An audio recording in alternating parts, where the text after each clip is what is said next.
Good evening friend, मैं प्रकाश दास from mister Prakash electrical. आज हम लोग बात करेंगे DOL स्टार्टर के बारे में। आज हम लोग जानने का कोशिश करेंगे कि हमारा इंडस्ट्री में जो DOL स्टार्टर यूज़ होता है वो क्यों यूज़ होता है, उसका वर्किंग कैसा है, उसका नाम DOL स्टार्टर क्यों रखा गया है और उसको हम कौन सा एप्लीकेशन पर हम उसको यूज़ करेंगे। तो आइए हम DOL स्टार्टर के बारे में थोड़ा सा जानने का प्रयास करते हैं। तो ड्राइंग में घुसने से पहले DOL स्टार्टर के बारे में थोड़ा सा ब्रीफ कर लेते हैं, जो कि इंटरव्यू पॉइंट ऑफ व्यू से बहुत इम्पोर्टेंट हो जाता है कि DOL स्टार्टर का यूज़ कहाँ पे होता है, कौन सा लेवल तक हम उसको यूज़ कर पाएंगे।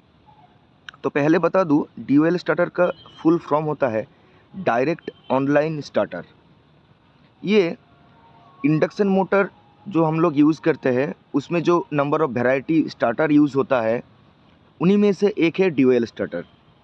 हम लोग स्टार्टर यूज़ करते हैं कि ताकि जो इंडक्शन मोटर होता है वो स्टार्टिंग में 5 to 7 time of full load current वो at the time of the starting लेता है, कि स्टार्टिंग में 5 to 7 टाइम करंट लेता है फुल लोड करंट का।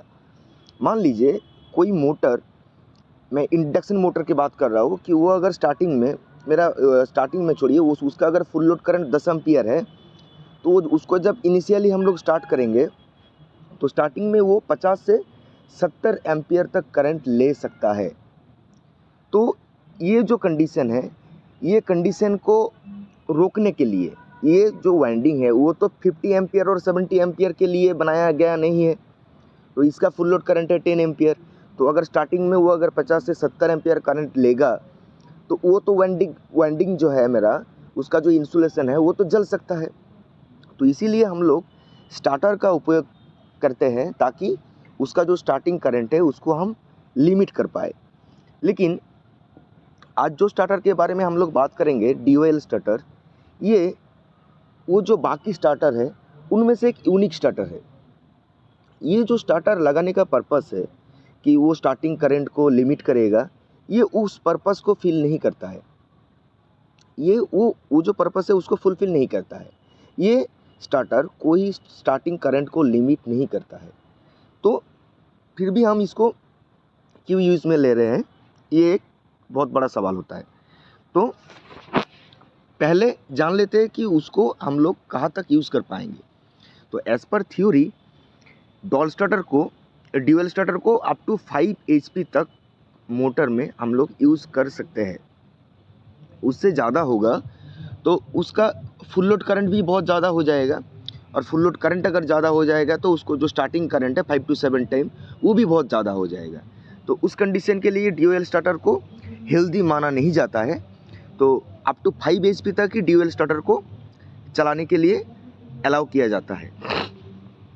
तो DOL स्टार्टर के जो यूज़ है वो तो हम लोग समझ गए। अभी इसको कहाँ यूज़ कर सकते हैं हम लोग बहुत सारे इंडस्ट्री में देखे होंगे आप लोग कि जो मोटर सर्किट होता है, छोटा जो पंप सर्किट होता है, सबमर्सिबल पंप सर्किट होता है, और जो छोटा छोटा फैन होता है, उसमें हम लोग DOL स्टार्टर का यूज़ करते हैं ताकि ये एज़ कम्पेयर अदर स्टार्टर जो है उससे थोड़ा सा कॉम्पैक्ट भी है, और थोड़ा सा जो प्राइस के मामले में ये थोड़ा सा कम भी है।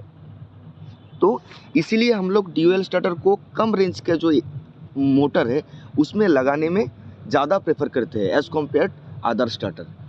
तो आज हम लोग इसके अंदर वाला जो वर्किंग प्रिंसिपल है, वर्किंग कंडीशन है, उसको जानने का कोशिश करेंगे थ्रू ड्राइंग।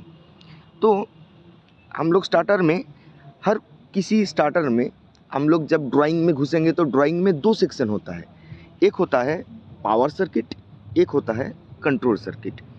तो पहले हम लोग पावर सर्किट में एक बार देख लेते हैं कि पावर सर्किट इसमें कैसे फुलफिल हो रहा है। तो यहाँ पे जैसे एक ट्रिपल पोल का MCB दिया गया है, ये RYB करके तीनों बस बार का कलर कोडिंग आप लोगों को दिख रहा होगा। तो ये एक ट्रिपल पोल का MCB है। यहाँ से मेरा पावर यहाँ पे आ रहा है। तो पावर आने के बाद यहाँ पे देखिए, ये जो K1 है, K1 है एक कॉन्टैक्टर। हम जब भी MCB को ऑन करेंगे ये मोटर चल जाएगा, ऐसा तो कंडीशन नहीं है। हम उसको जब चाहे चालू करेंगे, जब चाहे बंद करेंगे, और हो सके तो हम उसको मैनुअली भी कर सकते हैं और भाया रिमोट से भी उसको ऑन ऑफ कर सकते हैं। अगर ये स्टार्टर हम नहीं लगाएंगे तो उसको अगर MCB के द्वारा ही हम मोटर को हम सोच रहे हैं कि चलाएंगे, तो उसमें हम लोग रिमोट से या फिर कुछ लॉन्ग डिस्टेंस से इसको चला नहीं पाएंगे। हमको बार बार MCB के पास आके उसको मैनुअली चलाना पड़ेगा। तो इसलिए हम लोग ये DOL स्टार्टर को प्रेफर करते हैं एज कम्पेयर MCB। अभी देखते हैं कि ये जो है K1 जो है ये मेरा कॉन्टैक्टर है और ये है मेरा OLR, मतलब ओवरलोड रिले। तो पावर सर्किट में हम लोग देखेंगे कि इसमें बस 3 ही चीज़ है। एक होता है मेन आइसोलेटर, वो MCCB भी हो सकता है, MCB भी हो सकता है, ठीक है, और MPCB भी हो सकता है। तो ये MCCB के थ्रू अभी पावर आ रहा है। MCCB को हम लोग ऑन कर दिए तो पावर मेरा यहाँ तक आ गया। अभी K1 को जो है कॉन्टैक्टर, तो कॉन्टैक्टर में एक कॉइल होता है। कॉन्टैक्टर में पावर जो है वो 3 फेज पावर मिल जाने से ही वो चालू नहीं हो जाता है। उसका एक ऑक्सिलरी रिले रहता है, ये कॉइल रहता है। वो कॉइल में सप्लाई देने से ही वो कॉन्टैक्टर क्या होगा, पिकअप होगा। कॉन्टैक्टर अगर पिकअप होगा तो आपको यहाँ पे नज़र आ रहा होगा, ये जो कॉन्टैक्टर का पोजीशन दिया हुआ है, ये देखिए सारा NO कॉन्टैक्ट दिया हुआ है। ये जब हम लोग कॉन्टैक्टर में पावर प्रोवाइड करेंगे तभी जाके ये NO NC बन जाएगा। तब क्या होगा, ये पावर मेरा NCO के नीचे आ जाएगा। और ये जो OLR होता है, OLR बस एक NC पाती होता है। तो अगर हम MCCB को ऑन कर दिए और अगर ये कॉन्टैक्टर जो है इसको हम लोग अगर पिकअप करा दिए तो मेरा मोटर जो है ये चल जाएगा। अभी ये पूरा जो फंडा है, पूरा जो ड्राइंग है, पूरा जो कंट्रोल सर्किट है, ये कॉन्टैक्टर को पिकअप कैसे कराएंगे हम लोग, उसी के ऊपर है, ठीक है। तो यह तक पावर सर्किट में तो कुछ नहीं है। पावर सर्किट आप लोगों को समझ में आ रहा होगा कि एक MCCB से पावर आ रहा है, यहाँ पे एक कॉन्टैक्टर दिया हुआ है। हम लोग अगर कॉन्टैक्टर को पिकअप करवा देंगे तो ये OLR के थ्रू होते हुए मेरा मोटर सर्किट में घुस जाएगा, मेरा मोटर चालू हो जाएगा। तो अभी हम लोग देखेंगे कि ये जो कॉन्टैक्टर है इसको हम लोग कैसे पिकअप कराते हैं, थ्रू कंट्रोल सर्किट, ठीक है। तो आइए अभी कंट्रोल सर्किट में एंटर करते हैं।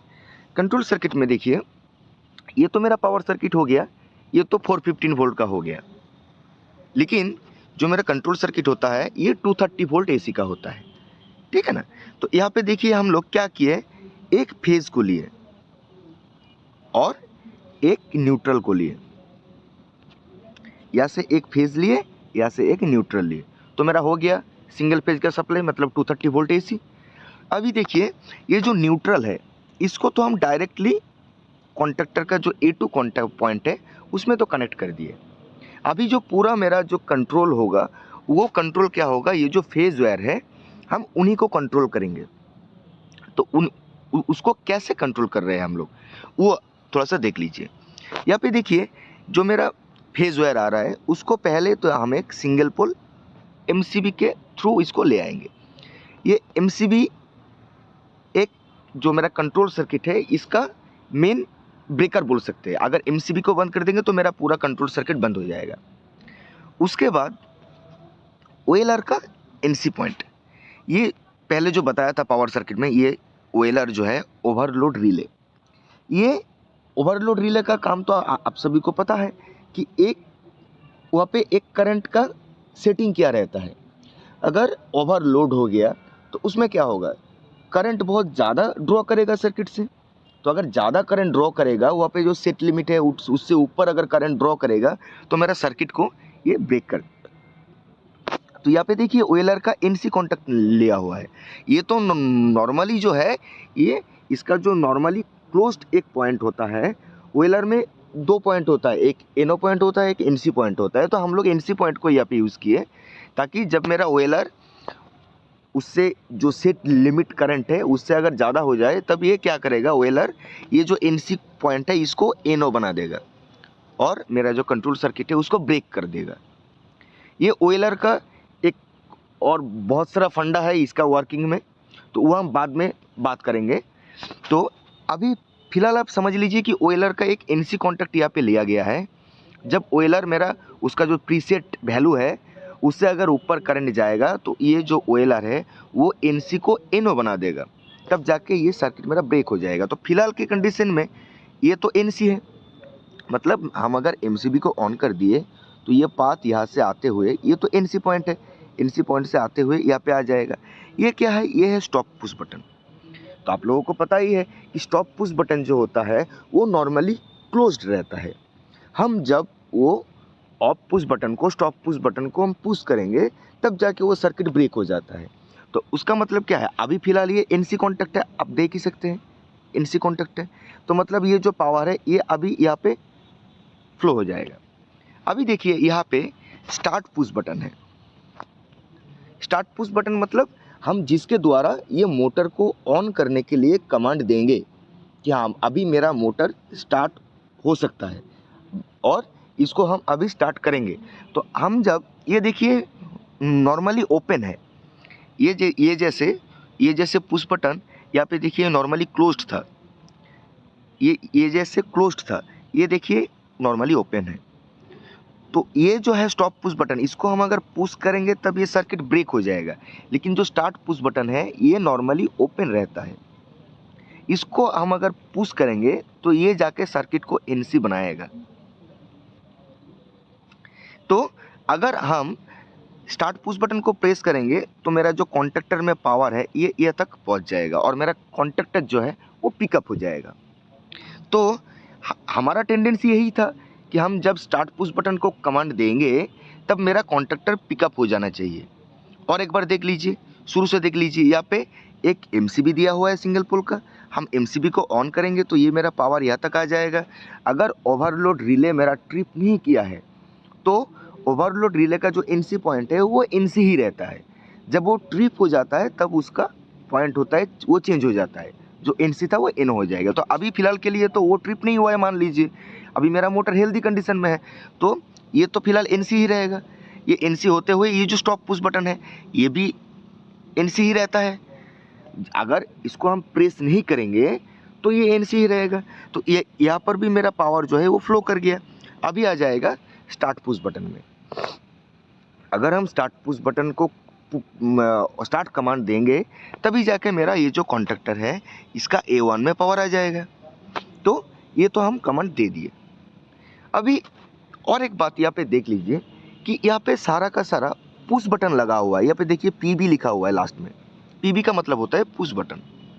तो ये पुश बटन का क्या फंडा है कि हम उसको जब तक पुश करके रखेंगे तभी उसमें पावर जाएगा। देखिए ये इसको हम पुश करेंगे तो ये एनसी बनेगा, लेकिन हम अगर ये पुश बटन को छोड़ देंगे तो वो तो प्रीवियस कंडीशन में आ जाएगा, तो तब तो ये फिर से एनओ बन जाएगा। तो क्या मोटर को चलाने के लिए हमको पुश बटन को कंटिन्यूअसली प्रेस करके रखना पड़ेगा? ये तो मेरा जो नॉर्मल कंडीशन है वो तो नहीं फुलफिल कर रहा है। ऐसा तो पॉसिबल नहीं है कि मोटर को चलाने के लिए हमको पुश बटन पकड़ के रखना पड़ेगा। तो इसीलिए ये जो कॉन्टैक्टर K1 है इसका हम लोग एक एनो कॉन्टैक्ट यूज़ करेंगे एज ए होल्डिंग के लिए।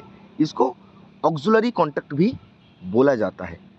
इसका क्या रोल है, ये क्या काम करता है? तो मान लीजिए मैं तो स्टार्ट पुश बटन को प्रेस कर दिया, तो स्टार्ट पुश बटन को प्रेस करेंगे तो मेरा कॉन्टैक्टर पिकअप हो जाएगा। अभी ये कॉन्टैक्टर अगर पिकअप हो गया तो इसी का ही एक ऑक्सिलरी कॉन्टैक्ट है K1 का एनो। तो ये कॉन्टैक्टर जब पिकअप करेगा तो इसका जो स्टेटस है ये भी चेंज हो जाएगा। तब क्या होगा, ये एनो अब एनसी में कन्वर्ट हो जाएगा, मतलब ये पाथ मेरा एनसी हो जाएगा। तो अगर तब मैं ये पुश बटन को छोड़ भी दूंगा, ये अपना प्रीवियस पोजीशन पकड़ भी लेगा, तब भी देखिए ये जो पाथ है ये इस साइड से होते हुए कॉन्टैक्टर को कंटिन्यूअसली पावर देता रहेगा। तो यही होता है होल्डिंग कॉन्टैक्ट का मेन मतलब, ताकि उसको होल्ड कराए। पुश बटन का मतलब वही है कि जब तक आप उसको पुश करके रखेंगे तब तक उसका जो स्टेटस है वो चेंज होता रहेगा, लेकिन जब उसको आप छोड़ देंगे तो उसका प्रीवियस जो पोजीशन है उसमें वो वापस आ जाएगा। लेकिन अगर हम स्टार्ट पुश बटन को एक बार कमांड दे दिए तो मोटर चलना शुरू हो गया, लेकिन अगर हम पुश बटन को छोड़ देंगे तो मेरा मोटर जो है वो बंद हो जाएगा। इसीलिए वो बंद ना हो, वो कंटिन्यूअसली चलता रहे, इसीलिए हम लोग क्या करते हैं कि K1 का एक होल्डिंग कॉन्टैक्ट हम लोग यूज़ करते हैं, वो भी एनो कॉन्टैक्ट, ताकि मेरा कॉन्टैक्टर जब पिकअप होगा उसका जो एनो पॉइंट है उसका स्टेटस चेंज होकर वो NC हो जाएगा। जब NC हो जाएगा तब ये पाथ का मेरे को रिक्वायरमेंट है ही नहीं। जब तक ये बंद नहीं हो जाता तब तक ये स्टार्ट पुश बटन का कोई रोल नहीं है। वो क्या करेगा, सीधा OLR का NC होते हुए, पुश बटन का NC होते हुए इस पाथ को फॉलो करेगा, और जो कॉन्टैक्टर का जो ऑक्सिलरी पाथ है उसको NC बना के ये कॉन्टैक्टर को कंटिन्यूअसली पावर देता रहेगा। तो ये होता है होल्डिंग कॉन्टैक्ट और ऑक्सिलरी कॉन्टैक्ट। तो अभी तो मेरा K1 तो पिकअप कर गया, मतलब मेरा मोटर चल रहा है। अगर K1 मेरा पिकअप कर गया तो ये कंडीशन, ये जो सर्किट में जो था MCCB को ऑन करने के बाद ये बस एक इनो पॉइंट था, इसके वजह से ही मेरा मोटर चल नहीं पा रहा था। अभी तो कॉन्ट्रैक्टर पिकअप कर गया, मतलब ये इनो तो NC बन गया। अभी तो इसमें कुछ रुकावट नहीं है इसके पाथ में। अगर OLR मेरा सही है तो मेरा इस पाथ में कुछ रुकावट नहीं है, मेरा मोटर चल जाएगा। अभी देखिए ये जो मेरा मोटर चल रहा है, तो इसको हम लोग समझेंगे कैसे कि मेरा मोटर चल रहा है। ये जो कॉन्टैक्टर है ये पिकअप कर गया, ये हम लोग समझेंगे कैसे। तो इसके लिए एक इंडिकेशन रहना चाहिए, एक ऑफ इंडिकेशन, एक ऑन इंडिकेशन, ताकि मेरा मोटर चल रहा है मैं दूर से उसको देख पाऊँ, ताकि मेरा मोटर एक डिस्टेंस पे लगा हुआ है, स्टार्टर मेरा एक जगह पे लगा हुआ है। तो वो जो स्टार्टर हम लोग प्रेस करें, अगर हम लोग स्टार्टर को प्रेस किया, स्टार्ट कमांड दिया, तो कॉन्टैक्टर पिकअप हुआ है कि नहीं, मोटर चल रहा है कि नहीं चल रहा है, उसका भी तो मेरे को एक इंडिकेशन होना चाहिए। तो उसके लिए यहाँ पे एक रन इंडिकेशन दिया रहता है। ये रन इंडिकेशन का कनेक्शन किसके साथ रहता है, तो मेरा यहाँ पे मेन कॉन्टैक्टर एक ही है, वो क्या है, वो है K1। अगर ये K1 मेरा पिकअप हो जाए तो मेरा मोटर चलता रहेगा। तो हम लोग क्या करेंगे, ये K1 का ही एक एनो कॉन्टैक्ट और लेंगे। पहले तो एक लिया था होल्डिंग के लिए, एक और कॉन्टैक्ट लेंगे जो इंडिकेशन के लिए, ताकि मेरा K1 कॉन्टैक्टर जब पिकअप होगा तो उसका जो ये एनो स्टेटस है वो चेंज होकर NC बन जाएगा। अगर ये NC बन गया तो यहाँ पे देखिए, यहाँ पे जो MCB के बाद जो फेज़ है इसी को स्प्लिट कर दिया गया है, इसके रास्ते में कोई रुकावट नहीं है, तो फेज़ यहाँ पे आ रहा है। बस ये एनो कॉन्टैक्ट था, जब मेरा K1 पिकअप कर गया तो ये एनो NC बन गया, यहाँ पे सीधा चला आया देखिए इंडिकेशन में। और इंडिकेशन को चलने के लिए एक फेज़ और न्यूट्रल का रिक्वायरमेंट है, जो न्यूट्रल में नीचे से कॉमन कर दिया। अभी अगर K1 मेरा पिकअप करेगा तो तब ये इंडिकेशन भी ऑन हो जाएगा, तब मेरे को पता चल जाएगा कि मेरा मोटर ऑन हो चुका है। ठीक है, अभी देखिए कि मान लीजिए मेरा OLR जो है ओवरलोड रिले ये ट्रिप कर गया, एनी ऑफ द रीज़न उसमें ओवरलोड आया है, वो सर्किट को बंद करा दिया।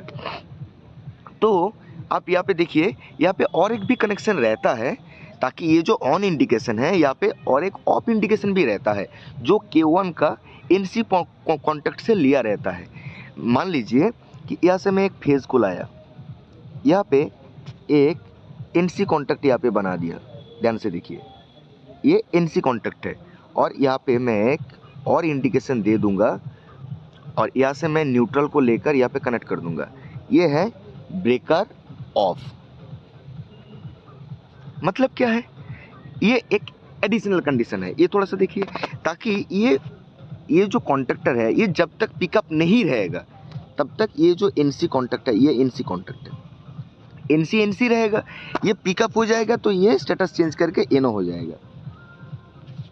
लेकिन जब तक ये पिकअप नहीं कर रहा है तब तक मेरा मोटर बंद है। K1 पिकअप नहीं कर रहा है मतलब मेरा मोटर बंद है। तो ये है ब्रेकर ऑफ का इंडिकेशन, ये K1 का NC से लिया रहता है कि मेरा जब तक ये K1 कॉन्टैक्टर पिकअप नहीं करेगा उसका मतलब है मेरा मोटर चल नहीं रहा है, मेरा मोटर ऑफ है, तो ये ऑफ का इंडिकेशन देगा। तो अगर ये कॉन्टैक्टर पिकअप कर गया तो ये NC क्या होगा, एनो हो जाएगा। तब क्या होगा, ये जो मेरा मोटर ऑफ इंडिकेशन था वो हट जाएगा और मेरा जो रन इंडिकेशन है ये ऑन हो जाएगा। अभी मान लीजिए कि मेरा जो मेरा मोटर है वो ट्रिप कर गया। तो अगर ट्रिप कर गया तो मेरा K1 जो कॉन्टैक्टर है, पहले ही आपको बता दिया था, और एक बार यहाँ पे देख लीजिए, पहले से देख लीजिए कि अगर मेरा ऑयलर कोई से भी रीजन से ट्रिप कर गया तो ऑयलर ट्रिप होगा तो क्या होगा, ऑयलर अगर ट्रिप हो जाएगा तो यहाँ पे जो ऑयलर का NC कॉन्टैक्ट है वो तो अब NC नहीं रहेगा, वो तो हो जाएगा आपका NO। तो ये अगर NO हो गया तो मतलब ये पूरा सर्किट मेरा यहीं पे ब्रेक हो जाएगा, आगे इसका पावर आने का कुछ बात ही नहीं होता है। तो ये अगर NO हो गया तो मेरा जो K1 कॉन्टैक्टर पिकअप था वो तो अभी पिकअप नहीं रहेगा, ताकि यहाँ से तो पावर आ ही नहीं रहा है। पहले ही जो ऑयलर का NC है वो NO होके मेरा जो क्लोजिंग सर्किट, मेरा जो कंट्रोल सर्किट है, कंट्रोल सर्किट को ब्रेक कर दे रहा है। तो अगर मान लीजिए ऑयलर मेरा एक्टिव हो गया, ऑयलर का जो लोड है वो बढ़ गया और मेरा जो ऑयलर है वो ट्रिप कर गया, तो ये तो पहले K1 को बंद करा देगा। लेकिन अभी देखिए K1 बंद है तो मेरा रन इंडिकेशन तो चला गया, ये तो अब और नहीं रहेगा, ताकि ये NO हो जाएगा, बंद है। और मेरा जो ऑफ इंडिकेशन था वो तो जल जाएगा। वो जैसे ड्राइंग यहाँ पे बनाया था, इसका जो NC कॉन्टैक्ट लिया था उसके बाद जो मैं इंडिकेशन दिया था, तो ये तो मेरा ऑफ इंडिकेशन आ जाएगा। लेकिन मेरे को पता कैसे चलेगा कि वो किस रीज़न से ऑफ हुआ है? वो तो वैसे भी हो सकता है कि मोटर को कोई चलाया नहीं हो गया है। जब कोई वहाँ पे कोई ऑब्जर्व करने के लिए कोई पर्सन आएगा तो उसको पता कैसे चलेगा कि वो ट्रिप हुआ है? वो तो ऑफ भी हो सकता है, उसको कोई चलाया नहीं, ऐसा भी तो हो सकता है। तो इसके लिए क्या है, मेरे को एक ट्रिप का इंडिकेशन रहना ज़रूरी है, ताकि मैं आके, अगर मैं आके देखा कि मेरा मोटर बंद है, मोटर ऑफ इंडिकेशन आ रहा है, तो आके मैं मोटर को ऑन करा दिया, तो अगर वो उसमें कुछ फॉल्ट है, उसमें ओवरलोड है, तो वो तो क्या करेगा, फिर से वो सर्किट को ट्रिप करा देगा। सर्किट में पहले तो करंट जो है वो तो ज़्यादा ड्रॉ करेगा, मोटर में कुछ प्रॉब्लम भी हो सकता है, ज़्यादा करंट ड्रॉ करने की वजह से मोटर में टॉर्क बढ़ जाएगा, वेयर एंड टियर होने का चांस है। तो इसीलिए उसमें एक ट्रिप इंडिकेशन भी दिया रहता है।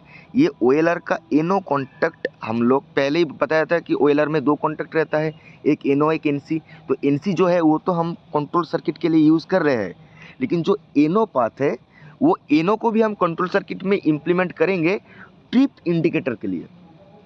मान लीजिए ऑयलर अगर मेरा ऑन हो गया, ओवरलोड में ट्रिप कर गया, तब ये जो NC कॉन्टैक्ट है ये तो NO बन जा रहा है, उसका स्टेटस चेंज कर दे रहा है। ये देखिए, ये जो NC है ये तो NO हो जा रहा है, ये जो NC कॉन्टैक्ट है ये तो NO हो जाएगा, लेकिन ये जो NO कॉन्टैक्ट है ये भी तो NC हो जाएगा। तो ये जब NC हो जाएगा तो यहाँ से तो मेरा सर्किट को ब्रेक करके K1 को पावर आने नहीं देगा, लेकिन इस साइड तो मेरा पावर आ जाएगा। MCB तो ट्रिप नहीं होगा, MCB अगर ऑन होगा तो मेरा यहाँ तक पावर आ जाएगा। तो अगर ये NC हो गया तब क्या होगा, ये जो ट्रिप इंडिकेशन है इसको तो न्यूट्रल नीचे से मिल रहा था, ऊपर से फेज भी मिल जाएगा, तब क्या होगा, ये ट्रिप इंडिकेशन ग्लो हो जाएगा। तब आके अगर कोई पर्सन उसको चलाने के लिए आए तो उसको समझ आ जाएगा कि ये ओवरलोड की वजह से ये ट्रिप हुआ है।